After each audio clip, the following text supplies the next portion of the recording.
Hello and welcome to Miss Z's Art Corner. Today we're going to be going over the tools that I use for doing crochet. So let's get started. So the first tool that we need to get started is our crochet hooks. Now there are two main types, and I have both of them here. On the left is the Susan Bates style hook. And as you can see, it's got a very sharp edge here. So it's a very sharp looking edge. And as you can see on here, it's got Susan Bates and where it's made. It's US size. This is an I9 and it's 5.5 millimeters thick. So that's the size of this particular hook. And then on our right is the boy version, BOYE, and its hook has more rounded edge. Now there is, it doesn't matter which one you use, it doesn't matter which one you use, it's all preference. So I tend to like the Susan Bates version, but whichever one that you end up using, it'll work just as well as the other. I just wanted to point out right here, can I grab it? Alright, I just wanted to point out here, this is also a boy crochet hook, but the hook is really, really small, and this is for very small yarns, like this one. And how it turns out is more like lace. So if you wanted to make doilies, this would be a good yarn to work on. To begin, if you're just starting, I would recommend that you use this yarn. It's an acrylic medium weight. You can get it in like Super Saver yarn, Red Heart yarn. I know Lion Brand makes a really nice 100% acrylic yarn as well. So that would be my recommendation. And that's the second tool we need. It's more of a material, I should say, is yarn. Now there's different types of yarn. As I showed earlier, there's really thin types of yarn. And there's different materials of yarn. As I mentioned before, this is 100% acrylic. Acrylic is a plastic-based yarn, which means it will melt if you apply heat to it. Now this one is a Sugar and Cream by Lily. It is 100% cotton.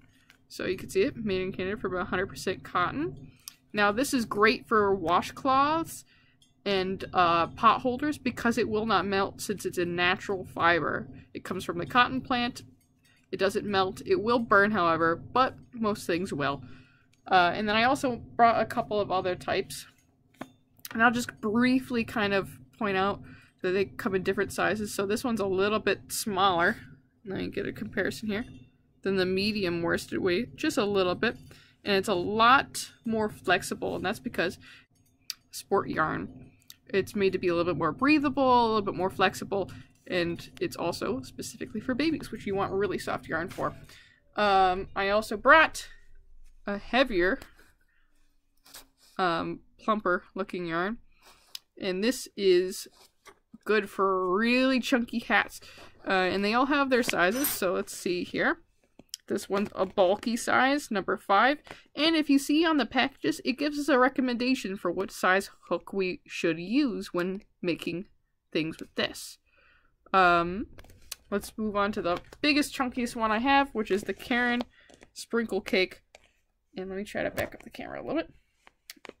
And this one should either be bulky or super bulky. So this one's super bulky, it is a 6. And that just tells us how thick the yarn is. Oh, and I haven't found a good use for that yet. I'm working on a bath mat with it. So, that is the basics of what we use. Those are the only two things that you absolutely need to start crocheting with. And next I'm going to show a little few optional tools that I like to use. So I like to use a tape measure as opposed to a ruler because it's flexible.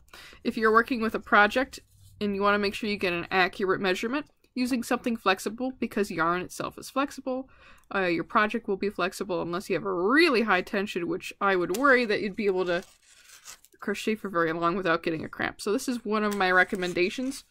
Another recommendation I would give to any beginner is to get some of these. These are called yarn needles. They come in different sizes. I got mine for like 99 cents at the store, so they're not too expensive. They come in different sizes, from really big because, like with our chunky yarn, we're going to want a bigger needle. We won't be able to fit that chunky yarn through the eye of this needle because it's way too small. So I would recommend at least getting one big needle and one small needle. You'll probably need to get more unless you're really good at organizing your stuff and keeping track of it. And I think those are the main tools and optional tools you'll want to get started with crochet. You might be asking myself, where can I get these things? Well, if you want a cheaper option, Walmart is the place to go for crochet hooks. I have right here, and I know it's missing some crochet hooks in it. That's because they're currently being used in other projects. But I like to get them in packs because it's cheaper overall. It's cheaper than buying them individually. You can buy individual hooks. So let's say I just lose a 5mm hook. I could just go buy a 5mm hook, no problem. So I would recommend getting sets like these. I know a really cheap option is Boy. There are some off-brands at Joann's and Michael's. I tend to stay away from the off-brands because sometimes the design is a little bit off, and you'll end up catching yarn when you shouldn't be catching yarn, and it'll be frustrating, and it's best not to have a frustrating first experience with crochet. So we got Michael's, Joann's. I know Amazon has some as well. You could order them online without too much issue. I would recommend getting the size if you're starting. I would start with either the I9 or the H8, and that's 5mm and 5.5mm. So if you stay in that range, because I recommend working with medium weight, which is about a 4, I believe, 100% acrylic yarn, this, the 5.5 and the 5 hook will be the best hooks to work with this yarn. So, with different size yarn, you need different size hooks, which is why I also get it in packs, because you never know when you're going to need a smaller needle or a bigger needle. So those are my recommendations. If you have any questions about anything, if you want me to discuss anything else, I'll be going more into depth about different types of yarns and what they're good for in other videos, but that's the basics. So, thank you for watching. Goodbye!